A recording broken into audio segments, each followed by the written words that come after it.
Hi and welcome to the Beae tutorial series. In this video, I will tell you about the meta feature on the Beae website builder. So when you guys open up the Beae website builder, this is how the dashboard is gonna look like. On the left side, you guys have the option for the meta feature. Simply drag and drop the meta feature over here. And then after that, on the right side, you guys will have all the options for the meta feature. Up top, you guys can change the preview of the meta feature, and then below that you have your post attributes. By default, it has the post date, the post tags, and also the post author, but you guys can choose to add in custom attributes as well. You can change the alignment for it to be in the center or to the right side, and you can have it be a space, a dot, or a comma.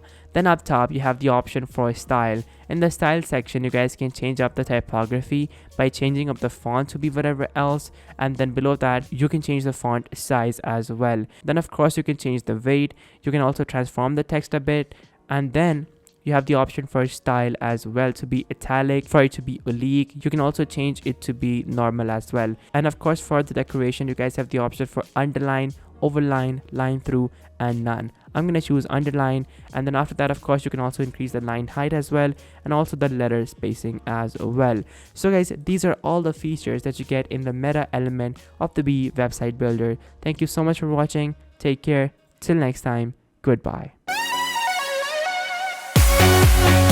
be right back.